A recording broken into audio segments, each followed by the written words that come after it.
I'm Lena Tran, 29, a freelance interpreter and the family's invisible middle child.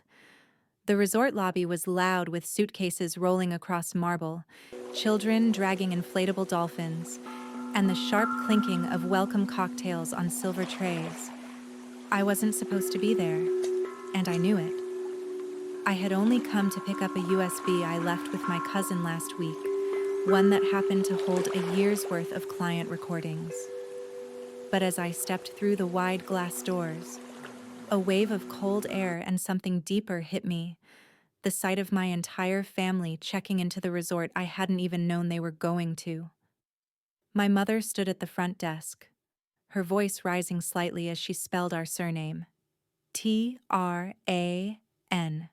Behind her, my brother Ryan was already half-dressed for the pool, tugging at his shirt collar.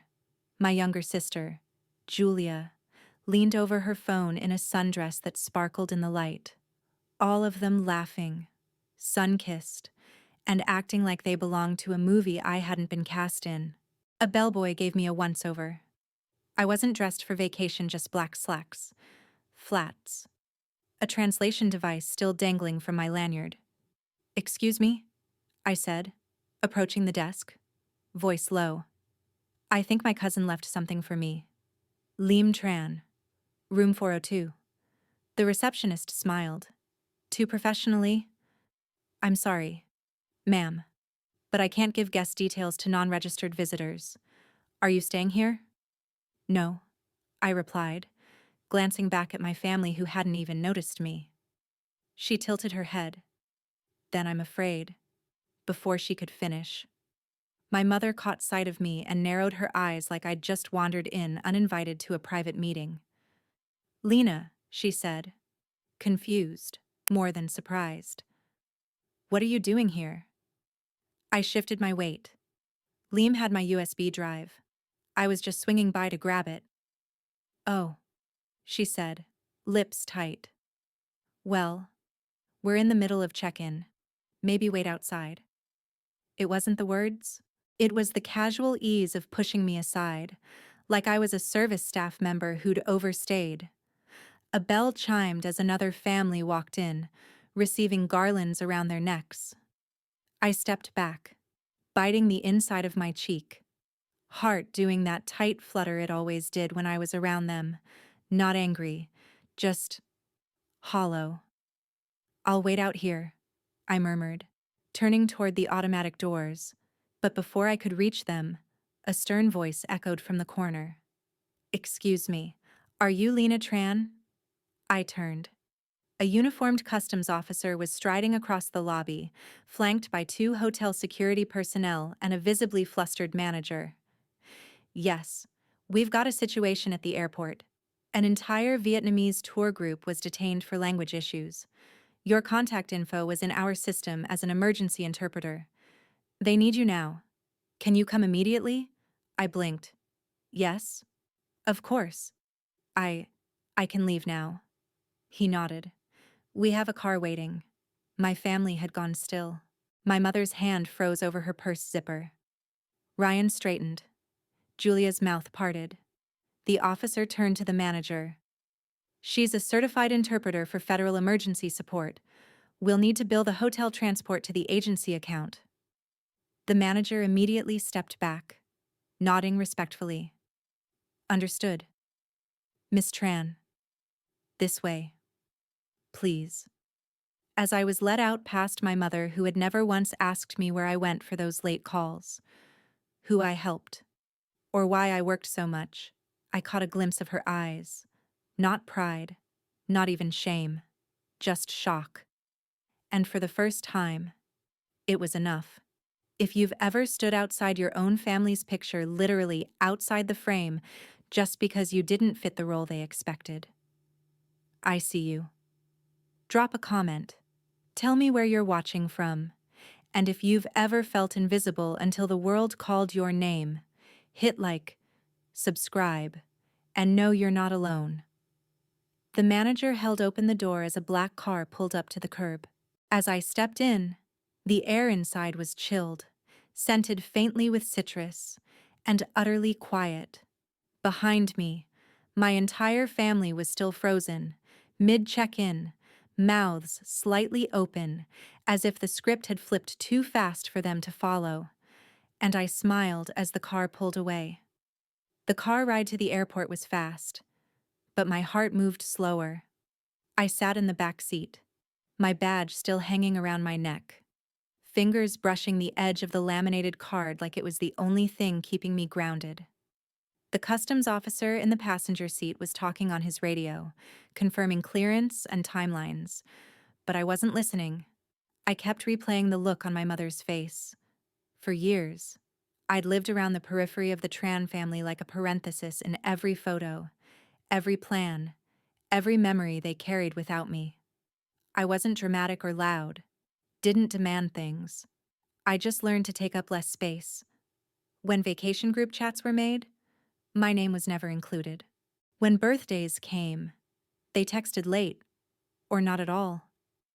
The pattern was so ingrained, I started adjusting my expectations downward until there was nothing left to expect at all. But the moment in the lobby being pulled aside, not as a daughter or sister, but as a professional, unlocked something ancient and aching inside me. Not revenge, not pride, just breath. The car turned off the main road and rolled toward a restricted entrance at the airport. I showed my credentials at the gate, was waved through without question. It felt surreal how this other world, this world where I was needed, moved so fluidly around me. When we reached the terminal side doors, I stepped out into a wave of heat and urgency. A customs official waved me over, pointing toward a cluster of elders in conical hats and floral shirts, standing confused near the luggage carousel. A few were seated on their suitcases. Others clutched plastic-wrapped gifts or old photo albums. They came in from Ho Chi Minh on a charter. No one here speaks their dialect, the officer explained. They were pulled for extra inspection and panicked. It got messy. Some were crying. We need help calming them down and getting them sorted. I nodded, instinct already taking over. I approached the group slowly, speaking gently in their dialect Southern Vietnamese with rural inflections. Bak oi, kong sao ju, chao jen jagyup. The relief was immediate. Eyes lit up. A woman gripped my hand as if I were her granddaughter. They all started talking at once about how they lost the rest of the group, how customs had taken their papers, how no one explained anything. I moved from one person to another, translating for officers, calming fears, locating their documents. I explained baggage checks, security rules, even helped one older man call his son using my own phone. They offered me wrapped candies, peanuts, tears, and small bows of gratitude. For 2 hours, I lived in that space where language becomes salvation. After everything was processed and they were guided to the tour buses, the customs supervisor patted my shoulder. They said you were the first person who made them feel human since they landed. I smiled, tired and sun-drenched. That's all I ever wanted to do. He asked if I wanted a ride back, but I declined. I wasn't ready to face the resort again, not yet. Instead, I wandered to the cafe inside the terminal, ordered an iced coffee, and let the cold sting my throat as I sat by the window, watching planes drift like toys across the sky. My phone buzzed. Julia. Did that really just happen? I stared at the screen, the cursor blinking. Me, yes. There was a pause. Then another message. Julia. You're like a real interpreter? I didn't respond. She typed again. Julia. I thought you just freelanced for fun or helped at events. I didn't know you were needed like that. Needed. The word wrapped around me in strange warmth. I tapped a reply but deleted it. Instead, I dropped my phone in my bag and walked out into the arrival zone, blending with tourists, drivers holding signs, families screaming hellos. It took me another hour to return to the resort. I didn't plan to go back. but something inside said, "Finish what was started." When I arrived, the sun was setting. The air smelled of jasmine and salt. A pianist played near the pool. My family was seated at the outdoor dining terrace, plates half full, cocktails sweating in their glasses. I stood just beyond the rope divider, unsure. Then Ryan saw me. He waved me over. "Lena, come sit. We ordered too much calamari." My feet hesitated. "You're not going to keep pretending we don't exist, are you?" He added with a grin. I walked toward the table. My mother didn't speak, just shifted slightly to make room. Julia looked up from her drink, her voice unsure. "So, that was real. What happened at the airport?" I nodded. "Taking a seat?" "Yeah. I was on the interpreter registry for emergency customs translation. They couldn't find anyone else who spoke the right dialect." Ryan whistled. "Damn. Like CIA-level stuff." I smirked. "Not quite." There was a pause. Then my mother cleared her throat. "You were calm," she said, "when that officer came for you? Calm? Like you belonged?" I didn't know what to say, so I picked at a shrimp. "I always thought you were just avoiding the family," she added. "Too busy with your odd jobs." I looked up. "No, I was just outside. No one asked me to come in." Another silence, but this one felt different. "Maybe we should have asked," Julia said. My mother didn't look at me, but her hand moved across the table. Not quite a touch, just near enough to feel. "We'll be here till Sunday," she said, "if you want to stay." I glanced toward the beach. The sky was lavender now, the horizon blurred like watercolors. For once, I didn't feel like an interruption, just a person, finally visible. I didn't stay in their suite. I booked my own room, a modest ocean view single on the opposite wing of the resort. It wasn't about distance or pride, I just needed the quiet. When I opened the door, the scent of new linen and eucalyptus mist filled the space. One clean bed, a balcony facing the darkening sea, and no one asking me who I was supposed to be. I lay down fully clothed, shoes still on, and stared at the ceiling fan slicing the silence into soft, hypnotic rotations. My brain kept flashing back to the airport, the old man clutching my hand, the customs officer calling me by name, the way the crowd parted like I was someone who mattered. And then, of course, the table, my mother's voice, Julia's confused awe, Ryan's easy grin that, for once, didn't carry an edge. I woke early the next morning to the sound of waves and hotel staff knocking lightly with a breakfast tray I hadn't ordered. It was from Julia, a tiny sticky note taped to the dome lid. "In case you didn't join us downstairs. Eggs are weird, but the mango is good." The eggs were, indeed, weird. But I ate everything anyway. It felt strangely tender. The note like someone remembering I existed before I appeared in uniform. Later, I saw them by the pool. My mother was reading a book she wouldn't finish. Ryan doing lazy laps while loudly explaining something to his girlfriend on speaker, and Julia lounging in an oversized hat, sipping a green smoothie like it was her crown. I didn't approach. I walked past in my simple wrap dress and sandals, carrying a small notebook I pretended to read as I passed. "Lena," my mother called. I turned. "Sit for a minute. We're not doing anything important." I did. The chair was still damp from someone else's towel. I didn't mind. Ryan waved from the water. "You're famous now." "I'm not." "You are to that customs guy." He grinned. "You should have seen Mom's face." "Ryan," my mother said, warning in her tone. He just laughed and ducked underwater. Julia leaned toward me. "Can I ask you something?" "Sure." "When you're interpreting, is it hard not to feel what they're feeling?" I blinked. That wasn't the question I expected. It's hard, I said slowly, but also necessary. You feel just enough to understand, not enough to drown. She nodded, thoughtful. That must be exhausting. Sometimes. She looked away, like the sun had suddenly gotten too bright. We didn't mean to leave you out, she said, almost inaudibly.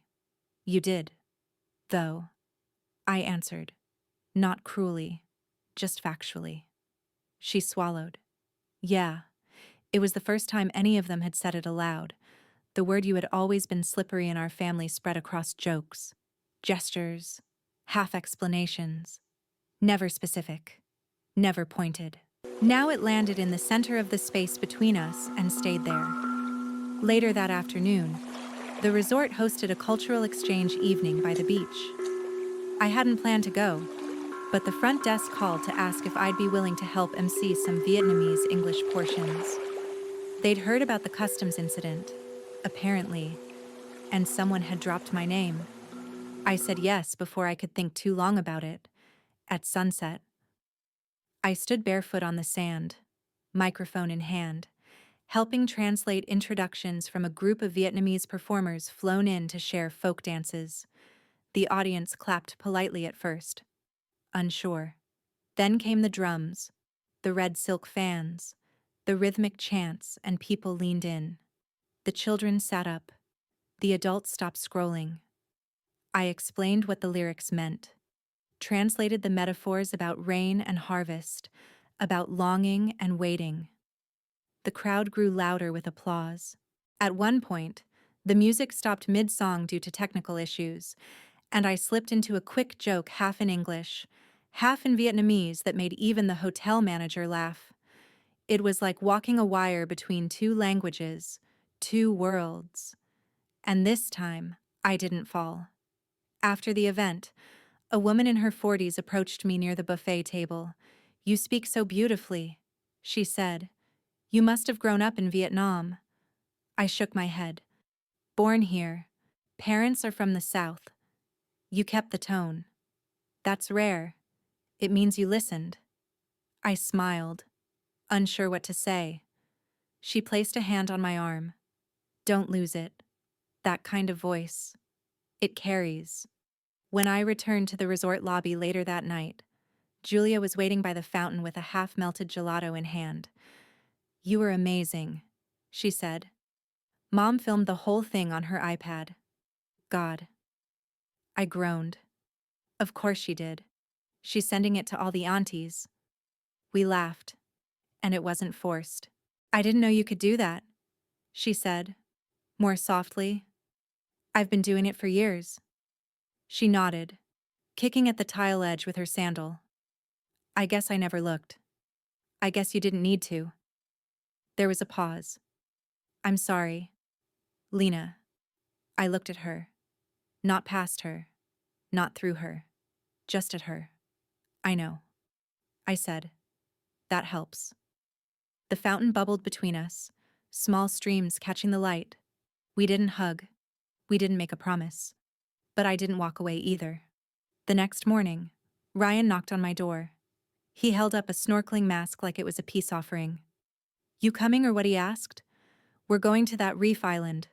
Mom said to invite you. Like, officially." "I'm working." "Lena," he said. "Come on. You're already wearing flip-flops." I rolled my eyes but grabbed my towel. The boat ride was loud. Ryan made bad jokes. Julia got seasick. My mother refused to take her hat off even as the wind threatened to send it flying. At some point, I found myself laughing, knee-deep in the water, helping an elderly tourist adjust her goggles. She reminded me of the old woman at the airport. "You're good at this," she said as I guided her through the steps. "At what? Making people feel safe." That night, back in my room, I watched the waves alone from the balcony. My phone buzzed again. "Mom, we're having dinner at the Cliff Bar. You're invited. No more waiting to be asked." I looked out at the sea, thinking about that moment in the lobby. How quickly the tide had turned when someone else said my name aloud. Sometimes it only takes one voice to lift you from the edge of erasure. Tonight, maybe I'd sit at the table again. Maybe I'd stay. I arrived at the Cliff Bar just after dusk. The lanterns swayed above the terrace like tiny stars caught in midair, and the ocean far below was a sheet of polished black glass. The air smelled like grilled sea bass and lime, but more than that, it smelled like something warmer, like family, maybe, or the attempt at it. They were already seated. A candle flickered between Julia and Ryan as they bickered over the wine list, and my mother sat straight-backed, wearing her silk scarf even in the summer heat. She spotted me before anyone else. "You came," she said, not surprised, not thrilled, just observing, like she was still trying to match who I'd become with who she remembered. I did. I took the empty chair at the end of the table. Not the head, not the middle, just enough to be present. Julia poured me a glass without asking. "They have that grilled mango thing you used to like." I scanned the menu and smiled. "Still do." The waiter arrived, and the ordering began. Overlapping voices, sudden changes, apologies. I stayed quiet, watching the rhythm of how my family functioned. It wasn't malicious, just exclusive in its own orbit. I'd spent years orbiting alone. "I told Dad you were here," Ryan said suddenly, wiping his hands on a napkin. My breath paused. "Oh, he said he's glad. Said he didn't know you were that good at what you do." I nodded slowly. He never asked. Ryan didn't argue, just looked down at his plate. Julia spoke up. "I think sometimes we get used to a certain story about someone, and it's easier not to update it, even when the person changes." I raised an eyebrow. "You sound like one of my client's therapists." She laughed. "I might have been stalking your old TEDx talk, the one with subtitles." I blushed. "That thing's ancient." "It made me cry," she said simply. My mother looked at her, then at me. "What was it about listening?" I said. "How real translation isn't just about words, it's about witnessing." There was a small silence after that. The waiter came and went. Dishes clinked. The grilled mango was excellent. Midway through the meal, my mother reached into her purse and pulled out a small object wrapped in tissue. She placed it beside my plate, not speaking. I hesitated, then unwrapped it. It was a pendant. Gold. Delicate. Shaped like an ear of rice. A Vietnamese symbol for patience. For quiet prosperity. My grandmother's. "She wanted you to have it," my mother said. "I didn't know how to give it to you. I didn't think you'd wear it." I looked at the pendant. My throat was tight. "She used to say the middle child grows like the rice plant, quietly, slowly, but strongest at the root." "She did," I said. "But you always told that to Julia." Julia winced slightly, then reached across and touched my arm. "Maybe because she knew you already knew it, for the first time in years." I felt something melt between us. Not entirely, but enough to soften the edge. After dinner, we walked along the cliffside path, our silhouettes long and bending in the lantern light. My mother walked slower, and I stayed beside her. "I was hard on you," she said quietly. "I don't think you meant to be. I didn't understand what you were becoming," she said. "Your brother and sister, everything they did was visible. Trophies, promotions, wedding plans. But you, I was invisible. I filled in." She didn't deny it. "I didn't know that made you strong," she added. We walked in silence for a while longer. Then she asked something she'd never asked before. "Do you like your life?" I looked out over the sea. "I do. It's not loud, but it matters." She nodded. "Once. I'm glad." When we returned to the resort, Julia handed me her phone. Family selfie, she said. You're not allowed to escape.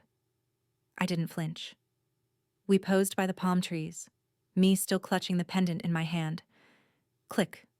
For once, I wasn't on the edge of the frame. The next morning, I woke early again, out of habit. The sky was still gray. The world hushed.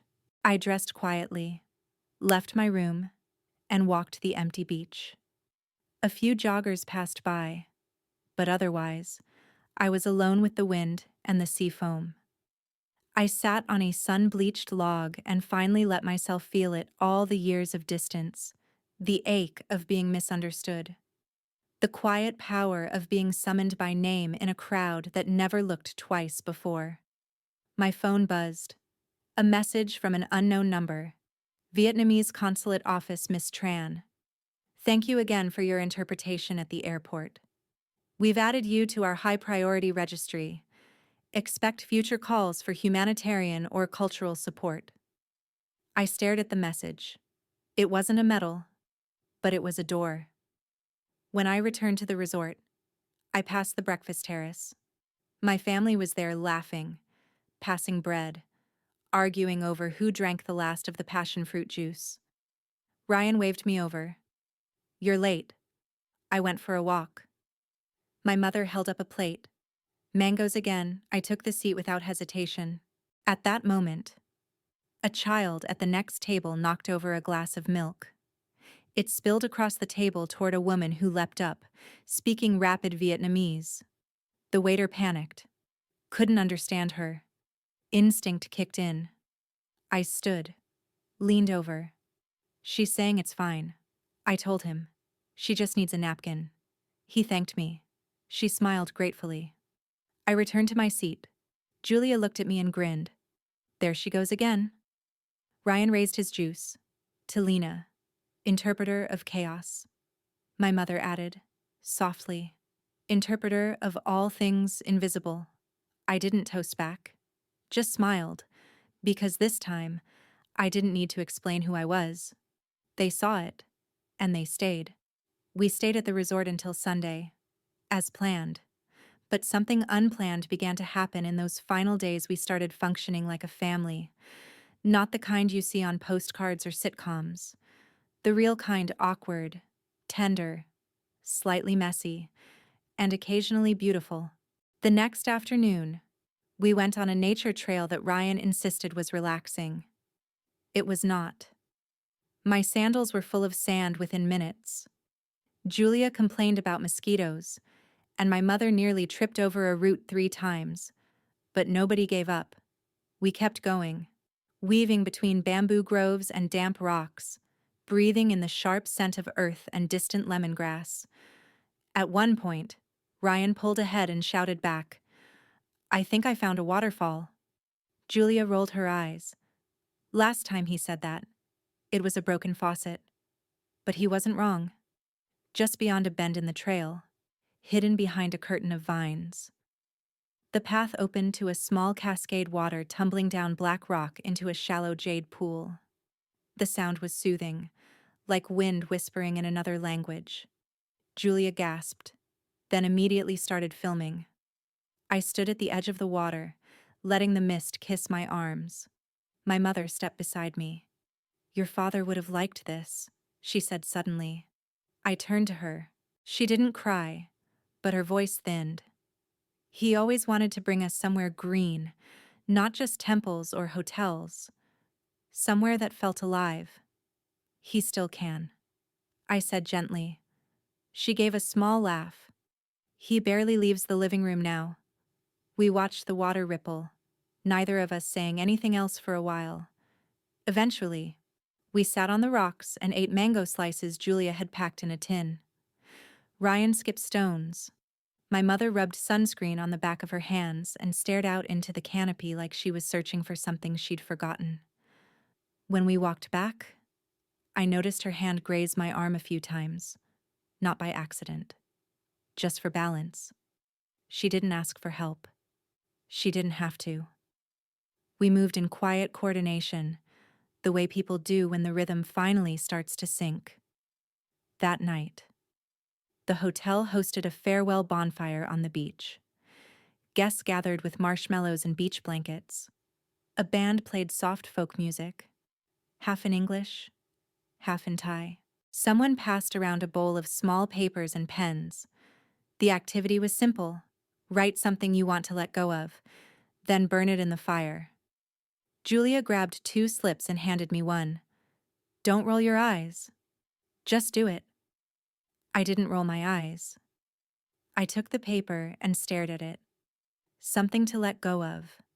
I thought of all the family holidays I wasn't invited to, the birthdays I spent working, the time I'd overheard my mom tell a neighbor. Lena's still figuring things out. When I had already been 3 years into a full-time international interpreting contract.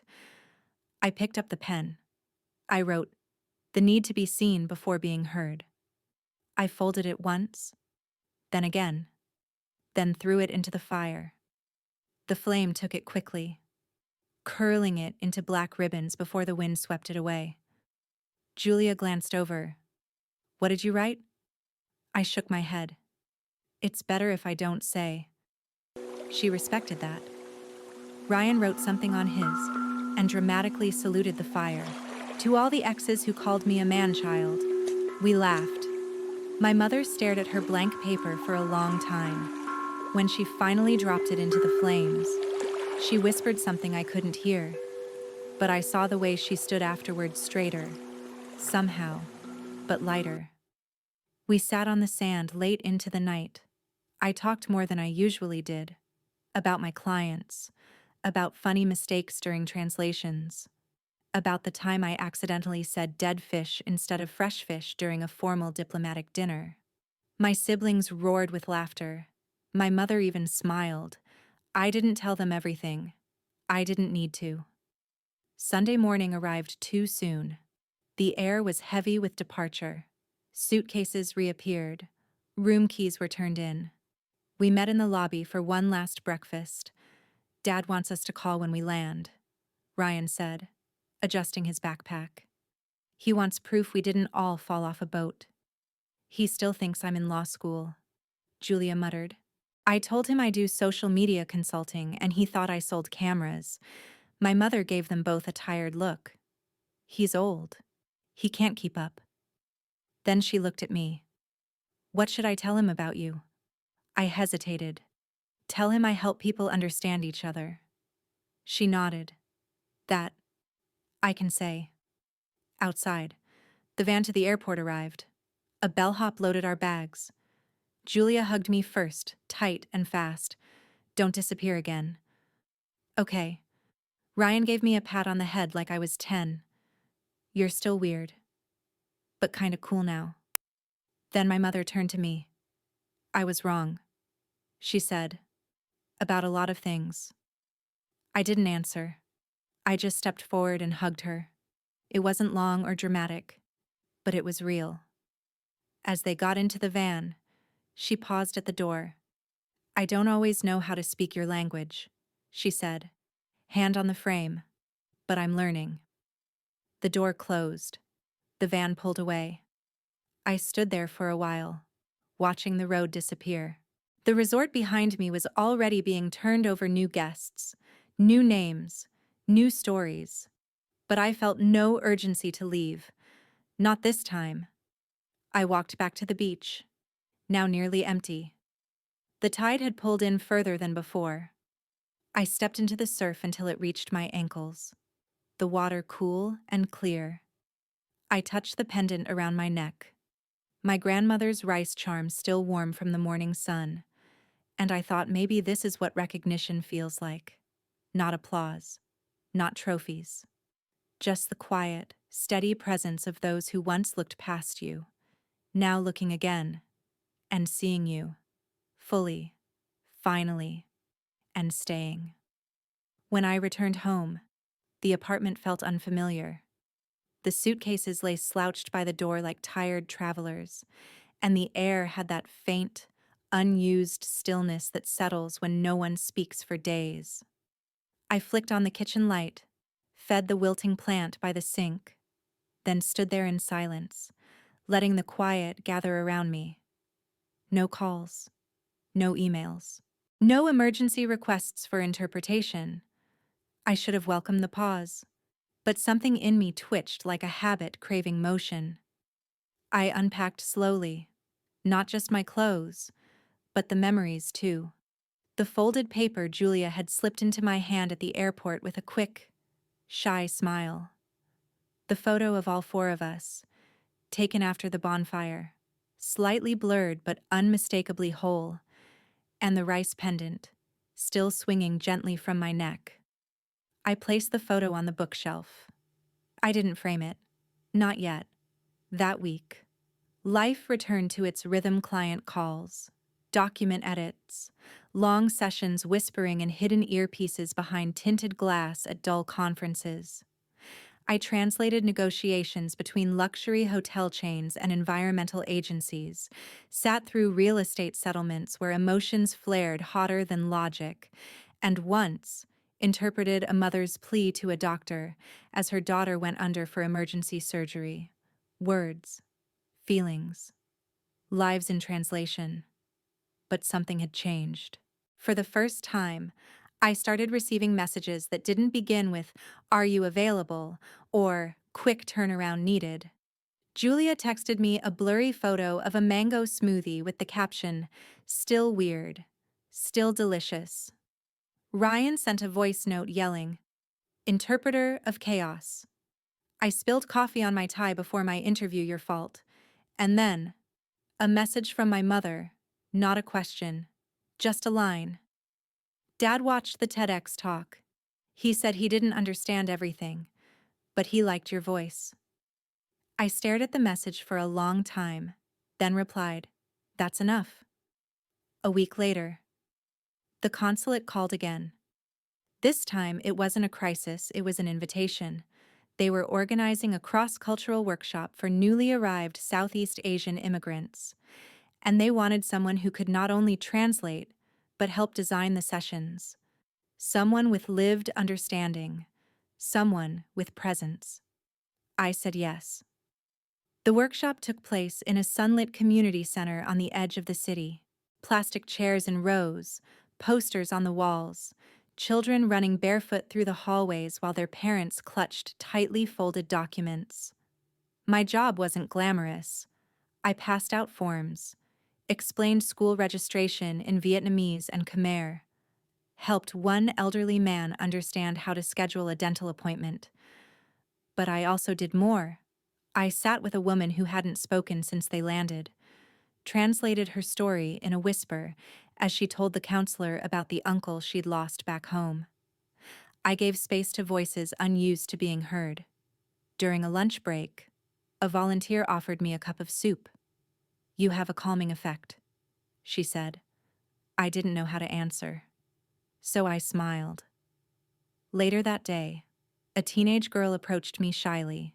She spoke in Vietnamese so slow and careful it felt like stepping stones across a river. "You talk like my mom," she said, "but you look like here." I crouched so we were eye to eye. "That means you can grow up between both," I told her. "And that's not less. It's more."